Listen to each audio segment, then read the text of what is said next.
আলহামদুলিল্লাহ দীর্ঘ 15 ঘন্টা জার্নি করার পর আমরা মক্কাতে এসে অবস্থান করলাম।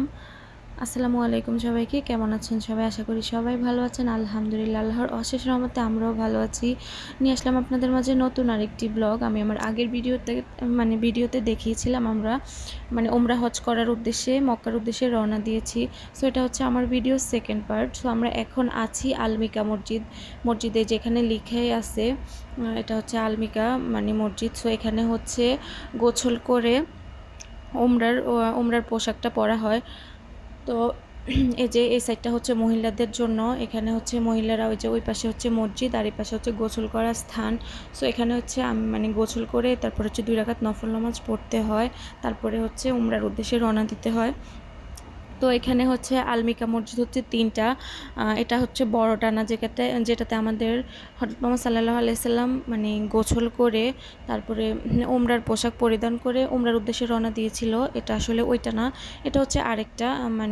সব এই 3টার যে কোনো একটাতেই গোসল করে হেরামের পোশাক পরে উমরার উদ্দেশ্যে রওনা দিলে হয়, কোনো সমস্যা নাই। যে কোনো একটাতে গোসল করে নামাজ পড়লেই হয়। সো আমরা এটাতে আসছি, কারণ হচ্ছে বড়টাতে অনেক বেশি ভিড় থাকে, দেখা যায় জায়গা পাওয়া যায় না। সো যেন আমরা এটা থেকেই গোসল করে ফ্রেশ হয়ে নামাজ পড়ে আমাদের ওইখান থেকে বের হইতে হইতে ফজরের ওয়াক্ত হয়ে গিয়েছিল। তো আমরা ফজরের নামাজ পড়ে তারপরে রওনা দিছি মক্কার উদ্দেশ্যে। তো এই তো আমরা হচ্ছে এখনও আছি তায়েফ শহরে। তো এটা হচ্ছে তায়েফ শহরেরই একটা জায়গা। আর পুরোটা জায়গা হচ্ছে পাথর, দেখতে পারতেছেন চারপাশে হচ্ছে পাহাড় আর পাহাড়, আর প্রতিটা রাস্তা হচ্ছে পাহাড় কেটে কেটে করা। আর তায়েব তারপরে মক্কা এগুলোতে তুলনামূলক অনেক বেশি পাহাড় দেখা যায়, প্রতিটা সেক্টরে পাহাড় দেখা যায়, একদম অতিরিক্ত পাহাড় আর কি, একটু পরপরই পাহাড় দেখা যায়। আর এই জায়গাটাতে একদম বেশি। আর তায়েব শহরটা হচ্ছে অনেক উপরে। আর এই যে দেখতে পারতেছেন এটা একটা ব্রিজ, আর এই ব্রিজটা সম্পূর্ণ পাথর কেটে মাঝখান দিয়ে করা হয়েছে। এটা সম্পূর্ণ একটা পাহাড় পাথরের পাহাড়গুলো থাকে না, ওইগুলোর উপরে নির্মাণ করা। তো দেখতেই পারতেছেন জায়গাটা অতীব ভয়ঙ্কর ছিল। পুরাটা এটা কোনো সোজা রাস্তা ছিল না, একদম পুরো আঁকা বাঁকা। আমরা সাধারণত টিভিতে দেখি না, বাইরের দেশের রাস্তাগুলো থাকে আঁকা বাঁকা একদম, পুরো আমি এর আগে কখনো এমন রাস্তা দেখি নাই। সো আমার লাইফে আমি এটা ফার্স্ট টাইম এমন দেখতেছি। একদম পুরো ইউরোপ কান্ট্রিগুলোতে দেখা যায় না, আর রাস্তাগুলো থাকে অনেক আঁকা বাঁকা। আমি কি বলবো, আমার তো অত্যাধিক পরিমাণে মাথা ঘুরাইতেছিল। একে তো সারা রাত্রে ঘুমাই নাই, জার্নি তো সব কিছু মিলে, তারপরেও গোসল করার পরে অনেকটা স্বস্তি লাগতেছিল। তো যাক, সব কিছু পরে আমরা যে সুস্থ সবল মতো এতটুকু পর্যন্ত পৌঁছাইতে পারছি, প্রায় 13-14 ঘন্টা জার্নি করে, এটাই আল্লাহর দরবারে লক্ষ কোটি গুণ শুকরিয়া। লরিফার বাবা তো সারা রাত্র একটু ঘুমায় না, সে ওই যে বিকেল থেকে ড্রাইভ করা শুরু করছে, এখন পর্যন্ত সে করতেছে, শুধু জায়গায় জায়গায় একটু যে আমরা নামছি, রেস্ট নিছি, জাস্ট এতটুকুই। তো পিছনে আরও 2টা ভাইয়া ছিল, ওনারাও ড্রাইভ করতে পারে। আমি ওরে বারবার বলতেছিলাম যে ওনাদেরকে দেওয়ার জন্য, কিন্তু ও রিস্ক নিতে চাইতেছিল না। নিজের ফ্যামিলি আছে, আমরা ওর সাথে আসি, ও চাইতেছিল ওই আস্তে আস্তে গাড়ি চালায় আমাদেরকে সুস্থ সবলভাবে নিয়ে যাওয়া। তো আমাদের জন্য ও এত কষ্ট করা, কি বলবো, এত কষ্ট করে সারা রাত্র, আরও তো আমাদের জার্নি রয়েছে, এখনও আমাদেরকে মক্কা পৌঁছাইতে হলে প্রায় 1-1.5 ঘন্টার মতো লাগবে। সো আশা করি ইনশাল্লাহ সুস্থ মতোই পৌঁছাবো। তো সবাই আমাদের জন্য দোয়া করবেন। আর আল্লাহর দরবারে লাখ লাখ শুকরিয়া যে এতটুকু পর্যন্ত আসতে পারছি, এটা আল্লাহর দরবারে লাখ লাখ শুকরিয়া। তো এই যে আমরা এখন যাচ্ছি, আর বেশিক্ষণ নাই, মোটামুটি 1 ঘন্টার মতো লাগবে। তো এই রাস্তাটাই শেষ হইতেছে না, এমন একটা রাস্তা পরে, কি বলবো, লরিফার বাবা শুধুমাত্র আমাদেরকে দেখানোর জন্য এখান দিয়ে নিয়ে আসছে, তাহলে অন্য রোড দিয়েও কিন্তু যাওয়া যায়, ওইখান দিয়ে সাধারণত বেশিরভাগ বাস চলাচল করে। সো এখান দিয়ে আমি আগে আসি নাই, কিন্তু আমাদেরকে নিয়ে আসে দেখানোর জন্য নিয়ে আসছে। কিন্তু আমার মেয়ে ঘুমেছিল, ও যে রাতে ঘুমাইছে আর উঠে নাই, সো ও আর দেখতেও পারে নাই। ওর জন্যই মূলত নিয়ে আসা। এখানে অনেক বাঁদর, তারপর অনেক কিছু ছিল, জায়গাটা মোটামুটি দর্শনীয় ছিল, সুন্দর, অনেক বেশি সুন্দর লাগতেছিল। আরও সকাল হইতেছিল, তো হালকা হালকা চারোদিকে হালকা হালকা আলো, মোটামুটি সকাল হইতেছিল। তো জায়গাটা ভালো লাগলো, এই জন্য ভিডিও করে রাখলাম, স্মৃতির পাতায় রেখে দিলাম। নেক্সট কোনো দিন যেতে পারবো কিনা জানি না, তো এই জন্য আপনাদের সাথে একটু শেয়ার করলাম।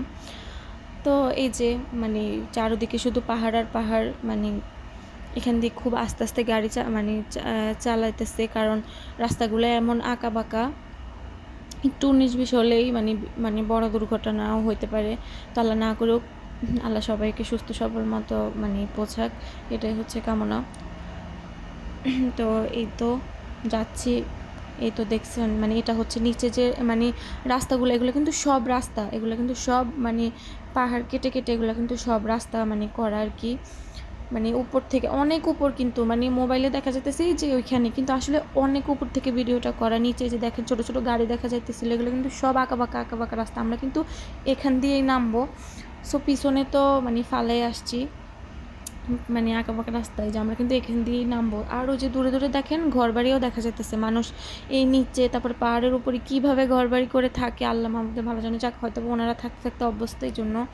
সো আমরা ওইখানে কিছুক্ষণ ছিলাম, একটু দেখলাম ওইখানে রাস্তার সাইডে একটু জায়গা করে দেওয়া, দর্শনার্থীদের জন্য যেন আসলে একটু দেখতে পারে, দাঁড়াইতে পারে, ছবি টবি তুলতে পারে। তো ওইখানে অনেক মানুষ ছিল, সবাই দেখতেছিল।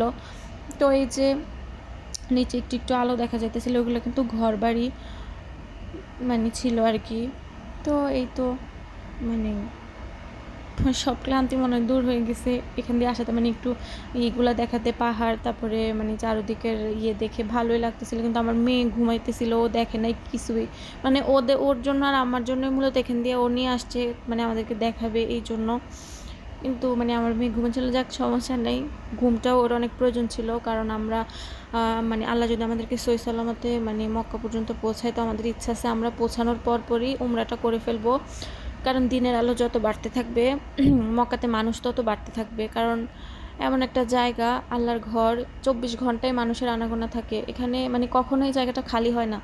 সো এই যে দেখতে পারতেছেন আপনারা পিছনের দিকে ছোট ছোট লাইট দেখা যেতেছে, এগুলো কিন্তু রাস্তা। আমরা কিন্তু এখান দিয়ে আসছি আঁকা বাঁকা, উপর থেকেই কিন্তু নিচের দিকে আমরা যাইতেছি, দেখতেই পারতেছেন এখানে কিন্তু এগুলো সবই রাস্তা সম্পূর্ণ, আমরা কিন্তু এখান দিয়েই আসছি। কিন্তু মোবাইলে কতটুকু বোঝা যাচ্ছে আমি জানি না। তো মোটামুটি ভালোই দিনের আলো ফুটে গেছে, মনে হয় প্রায় 7টা 7:30টার মতো বেজে গেছে। আলহামদুলিল্লাহ আমরা হচ্ছে এখন মক্কাতে ঢুকে যাব, মক্কা শহরে ঢুকে যাব। এই রাস্তাটা পার হইলে সামনে একটা টাওয়ার আছে, ওই টাওয়ার দিয়েই আমরা ঢুকবো। ঢোকার পরে আলহামদুলিল্লাহ আমরা হচ্ছে মক্কাতে পৌঁছায় যাব। এই যে লরিফার বাবা এত টাইম জার্নি করে ও তো চোখ টোক যা অবস্থা হয়ে রয়েছে, আল্লাহ শরীরটা ভালো রাখুক, ওকে ভালো রাখুক। তো এই যে আমরা হচ্ছে এই যে টাওয়ারটা দিয়ে ঢুকলে হচ্ছে মক্কা শহর, মক্কাতে আমরা মোটামুটি ঢুকে গিয়েছি। তো এই যে আপনারা দেখতে পাচ্ছেন উপরে যে প্লেনের উপরে থাকে না, ওই রকম টাইপের মেশিন এখানে লাগানো। এগুলা হচ্ছে আপনার ভিতরের যে গরমটা ওইটা যেন বাহিরে নিয়ে যায়, এই জন্য। আমি যখন প্রথমবার আসছিলাম তখন এগুলো কিছুই ছিল না, এখন অনেক পরিবর্তন হয়েছে। আমি আরও অনেক 2017 সালে আমি আসছিলাম, আর এখন হচ্ছে 2023 সাল।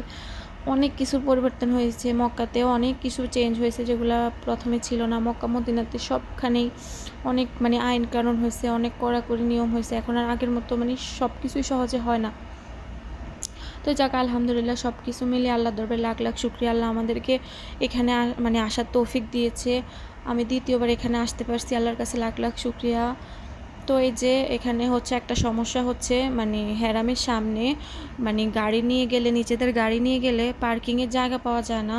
তো এখানে আরেকটা সুবিধা হচ্ছে, এখান থেকে মক্কার ভিতর থেকে বাস ছাড়ে আপনার, হেরামের উদ্দেশ্যে বাসগুলা ছাড়ে, আর বাসগুলো একদমই হচ্ছে ফ্রি, ফ্রি সার্ভিস দেয় ওনারা। 10 মিনিট পর পরই যে কোনো বাস স্ট্যান্ডে গিয়ে দাঁড়াইলে 10 মিনিট পর পরই বাসগুলো আসে।